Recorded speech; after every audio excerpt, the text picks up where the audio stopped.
இது நம்ம ஒரு டிசி சைட்டுக்கு வந்திருக்கோம். அது எப்படி இருக்குது, ப்ரொவிஷன் எப்படி இருக்குது, எப்படி மாட்ட போகிறோம் அப்படின்றது நம்ம இப்போ பார்க்க போகிறோம். இது ஒரு 1.5 வருது. ஏன் இப்படி கட் பண்ணி வச்சுருக்கேன்னா அந்த ஹேர் வந்து வெளியே, அதாவது சர்க்குலேஷன் மாதிரி தள்ளிடுறதுக்கு தான்.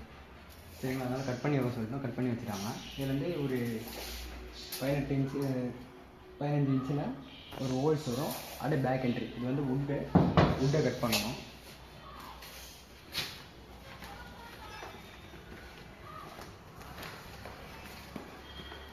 இந்த வுட்டை கட் பண்ணி ஸ்ட்ரெயிட்டாக பைப் வந்து லென்த்தாக வந்துடும்.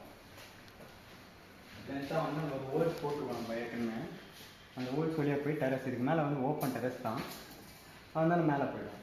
சேம் இதே தான். அந்த வுட்டை கட் பண்ணி வச்சுருக்காங்க. இங்கே வந்து அவுட்டோர் பிளான்னா என்னென்னா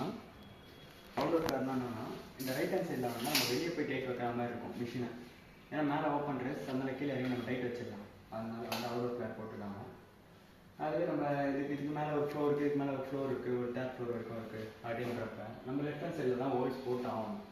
ஏன்னு கேட்டிங்கன்னா அந்த பைப் வந்து உள்ளே வந்துடும். உள்ளே வந்து கனெக்ட் பண்ணுற மாதிரி இருக்கும். அந்த காப்பர் பைப்பும் இந்த யூனியனும் கனெக்ட் பண்ணுற மாதிரி இருக்கும். அந்த டிசி சொன்னால் இல்லைங்களா, இதுதான் எல்லாமே இன்வெர்டர் ஏசி டைக்கிங். சரிங்களா, உங்களுக்கு வந்து பார்த்தீங்கன்னா இப்போ நான் சொன்னது ஃபஸ்ட்டு சொன்னேன் நீங்கள் அவுட்டோர் பிளான்னா என்னான்ட்டு பாருங்கள். இப்போ புதுசாக ஏசி மார்க்கெட் பண்ணுறாங்க.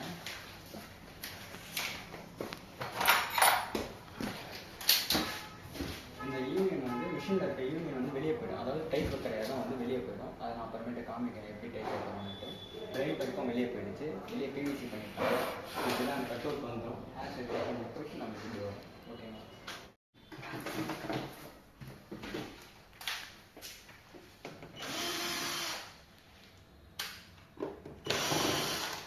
நம்ம இங்கே தான் மாட்ட போகிறேன். இப்போது அவுட்டோர் ஃப்ளேர் வருது. அவுட்டோர் ஃப்ளேர்னால் நான் என்னன்ட்டு என்ன சொல்லியிருப்பேன். அது இப்போ மொத்தமாக எப்படின்னு காட்டுறேன்.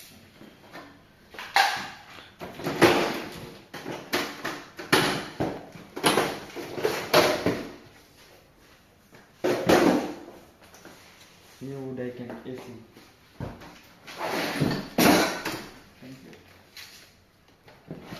பண்ணி விட்றாங்க. இது வந்து பார்த்தீங்கன்னா இப்போ இண்டோர் ஃப்ளாட் மாட்டோம். ஏசி இந்த சைடு வால் வந்துடும். இது உள்ளே மாட்டிடுவோம். யூனியன் உள்ளே வந்துடும். உள் சைடில் டைட் வச்சுருவோம். இந்த சைடு இருந்தால் இந்த சைடு ஒரு ஹோல்ஸ் போட்டு இப்படி எடுத்து கனெக்ட் பண்ணிடுவோம். இப்போ அவுட்டோர் ஃப்ளாட் எப்படின்னா இந்த யூனியன், அதாவது மிஷினில் வர காயிலோட யூனியன் தூக்கி இப்படி அடிச்சிடுவோம். அடிச்சுட்டு ரைட் ஹேண்ட் சைடில் வந்தால் இது ரைட்டில் இருக்கு இல்லைங்களா, அதை வந்து மடக்கி விட்டுக்கணும். ஸ்ட்ரெயிட் ஆகிட்டு அப்படியே தந்தோம்னா வெளியே போய் டைட் வச்சுக்கலாம்.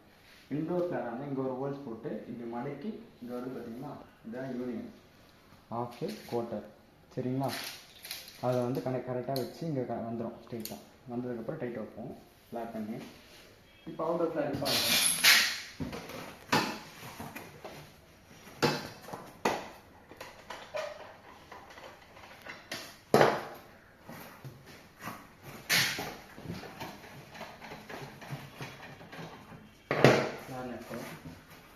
இந்த ஸ்ப்ரிங் எதுக்காக கொடுத்துருக்காங்கன்னா சில நேரத்தில் பைப் வந்து மடங்கிடும். அதனால் கொஞ்சம் மேலே தூக்கிட்டு கொஞ்சம் இப்படி பிடிச்சிக்கிட்டு ஓவராக ஸ்ட்ரெயின் பண்ணக்கூடாது, மெதுவாக.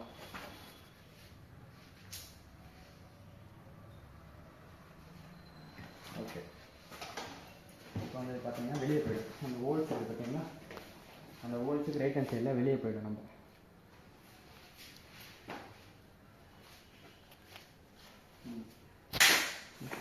இந்த ட்ரைன் பைப்பும் இது கூட சேர்த்து வச்சு தள்ளிடணும். நம்ம அப்போ தான் தண்ணி பைப் வெளியே போயிடும். வெளியே பிவிசி பைப் போட்டிருக்காங்க, அதை கனெக்ட் பண்ணிடணும். ஸ்ட்ரைட் பண்ணிவிட்டு டேப், ஒயிட் ரோல்னு சொல்லுவாங்க, டப்லான் கனால் டேப்புன்னு சொல்லுவாங்க. இது வந்து எதுக்காக கேட்டிங்கன்னா சொட்டிங்ஸ் வாட்டர் வராமல் இருக்கிறதுக்காக. பைப்பு சில்லாகும்போது சின்னதாக சொட்டிங்ஸ் வாட்டர் வரும், அது வராமல் இருக்கிறதுக்காக அடிக்கணும். இப்போ கரெக்டாக அடிக்கணும். அதுவும் ரொம்ப டைட்டாகவும் அடிக்கக்கூடாது. ரொம்ப டைட்டாக அடித்தாலும் சொட்டிங்ஸ் வாட்டர் வரும்.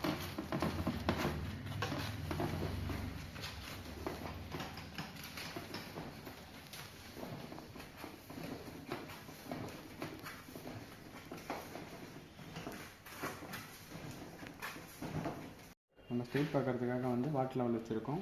கரெக்டாக வச்சு நம்ம வார் பண்ணுவோம். பாருங்கள்,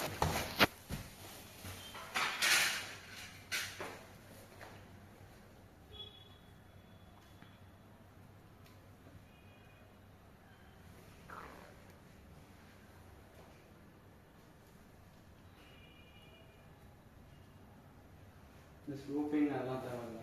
நம்ம ஒன்ஸ் ஸ்ட்ரெயிட்டாக வச்சாலே போகணும். தண்ணி ஸ்லோப்பாக போயிடும். ஓகே.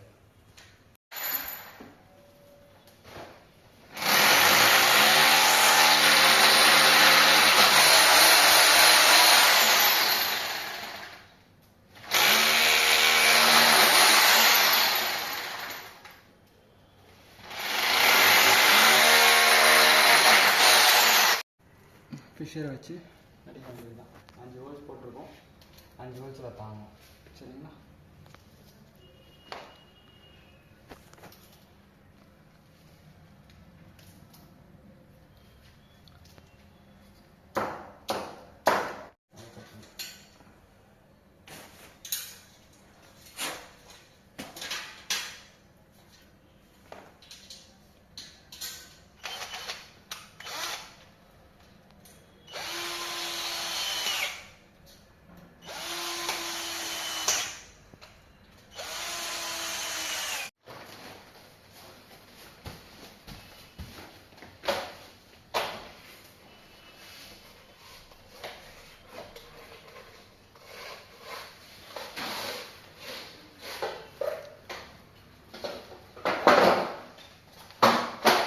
இப்போ இவங்க நம்ம வெளியே போயிடுச்சு. நம்ம வெளியே போய் பார்ப்போம்.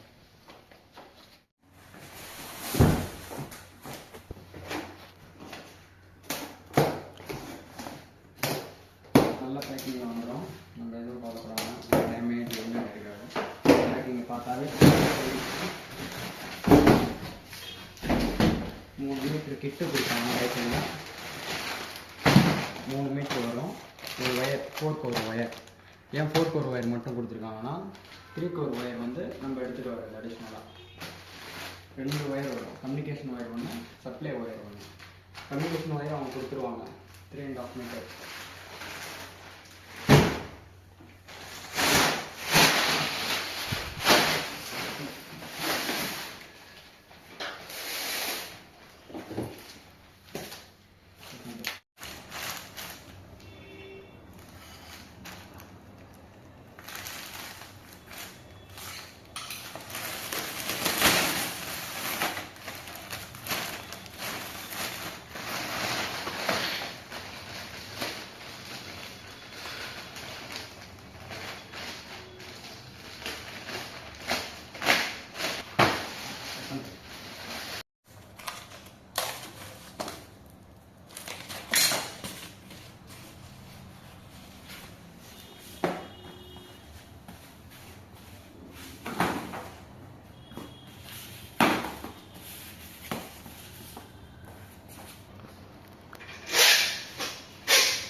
சில பேர் அளந்து அடிப்பாங்க.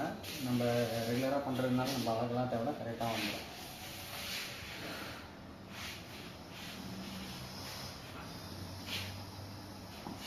இந்த கொக்கி எதுக்காக அப்படின்னு பார்த்தீங்கன்னா தண்ணி இப்போ ஸ்ட்ரெயிட்டாக இந்த பைப் வந்து கனெக்ட் ஆகுதுன்னா தண்ணி ஏதாச்சும் மழை பெய்யும் போது ஸ்ட்ரெயிட்டாக வந்து உள்ளே போயிடும். இந்த கொக்கி வந்து இப்படி வளைஞ்சு இப்படி வர்றதுனால தண்ணி வந்தால் கூட இப்படியே ஊற்றிடும். அதை மொத்தமாக பைப்பிங் பண்ணிவிட்டு நான் காமிக்கிறேன். இந்த கொக்கி அடிக்கிறது எதுக்காகன்றதுக்காக தான் நம்ம பேசிட்டு இருந்தாங்க. நான் காமிக்கிறேன். பைப்பிங் லாஸ்ட்டாக பண்ணதுக்கும் பாருங்கள். இதுதான் நம்மளோட ஃப்ளாரிங் செட்டு. இம்பார்ட்டன்ட். சில பேர்கிட்ட இது இருக்குமான்னு தெரியல, ஆனால் இப்போ எல்லாருக்கிட்டையும் இருக்கும்னு நினைக்கிறேன். இது ஃப்ளார் பண்ணுறோம். எப்படி இருக்குன்னு மட்டும் பாருங்கள். கம்பெனி ஃப்ளார் மாதிரி வரும்.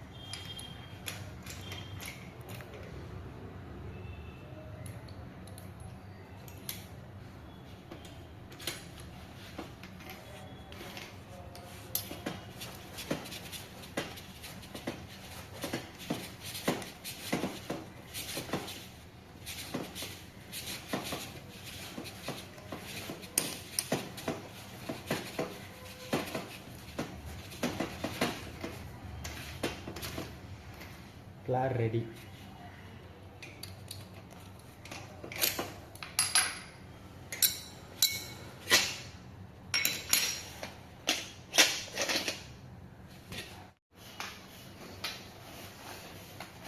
பனானா டேப் இது பனானா டேப் ஃபஸ்ட்டு சொல்லியிருக்கேன். இது வந்து காட்டன் டேப், கொஞ்சம் லைஃப் வரும் இது போட்டோன்னா. அது வந்து தெரிஞ்சிடும், கொஞ்சம் கொஞ்சமாக வெயில் பட்டு காக்காலாம் கொத்தி செஞ்சு அந்த காப்பர் போயிட்டே தெரியும். இப்போ இது சுற்றணும்னா பார்த்தீங்கன்னா கொஞ்சம் லைஃப் வரும். இது காட்டனாக இருக்கும் இல்லைங்களா, அதனால லைஃப் வரும். இது வந்து இது டைட் வைக்கிற பிட்டு சில பேர்கிட்ட இருக்காது, நம்மக்கிட்ட இது நம்ம தானாக நம்மளே செஞ்சு இது பண்ணியிருக்கோம். டைட் வச்சோன்னா இப்படி ஏறிடும். 12 13 அதெல்லாம் போட்டு ஸ்பேனர்லாம் போட்டு டைட் வைக்க வேண்டியது தேவையில்லை.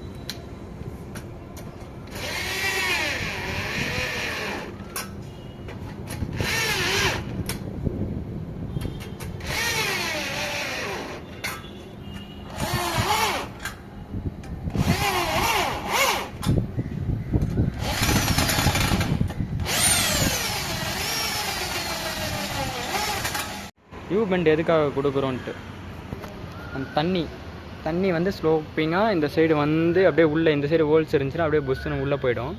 அதனால் இந்த யூ பெண்டு கொடுத்தோன்னா தண்ணி வந்து உள்ளே போகிறதுக்கு வாய்ப்பு இல்லை. இது கொஞ்சம் கீழே இறக்கி வச்சுருக்கோம், தெரியும் உங்களுக்கு. நம்ம ஏசி மாட்டினதுக்கு ஆப்போசிட்டில் பண்ணியிருக்காங்க பாருங்கள். இப்படி டேரெக்டாக போனால் அந்த தண்ணி வந்து டேரெக்டாக உள்ளே தான் வரும், என்ன தான் சிமெண்ட் பூசினாலும் சரி. அவங்கள தப்பு சொல்ல, அதாவது வந்து பார்த்திங்கன்னா நம்ம இப்படி தான் பண்ணணும்னு சொல்கிறோம், சில பேர் வந்து இப்படி பண்ணிடுறாங்க. சிமெண்ட்லாம் பூசியிருக்காங்க ஆனால் பண்ணலை. நம்ம இப்போ மொத்தமாக முடிச்சிட்டோம் அவுடோரு. இந்த சைடு வந்து பார்த்திங்கன்னா 5, இந்த சைடு ஒரு 3 ஏசி பண்ணியிருக்கோம். டைக்கன் தான் ஃபுல்லாக. கொஞ்சம் ரிஸ்க்கு தான் வேலை. இந்த பைப் லைன்லாம் தள்ளவே முடியாது, நம்ம இருந்தாலும் தள்ளி இங்கே ஒரு டேக் பண்ணியிருக்கோம். ஏசி ஃபினிஷ் ஆயிடுச்சு, உங்களுக்கு ஒன்று ஒன்றா காமிக்கிறேன்.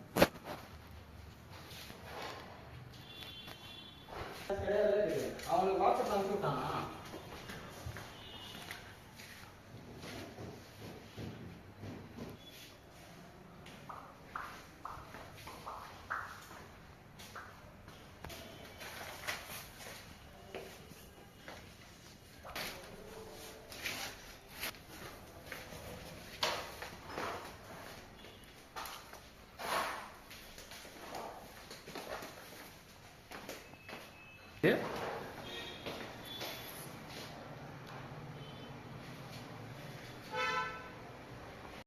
பார்த்தீங்கன்னா நம்ம இந்த தேசி இப்போ மாட்டி எல்லாத்தையும் ஃபினிஷ் பண்ணியாச்சு. நம்மளுக்கு சைட்டு முடிஞ்சது. இங்கே பார்த்தீங்கன்னா இப்போ அடுத்து வந்து நம்ம அடுத்த சைட்டில் தான் இப்போ அடுத்து என்னென்ன வீடியோ பண்ண போகிறோம், அடுத்து உங்களுக்கு எல்லாமே சேனலில் வரும். ஓகேங்களா? மறக்காமல் லைக் பண்ணுறேங்க, நம்ம சேனலை சப்ஸ்கிரைப் பண்ணுங்கள், பெல் ஐக்கானை தட்டி விடுங்க.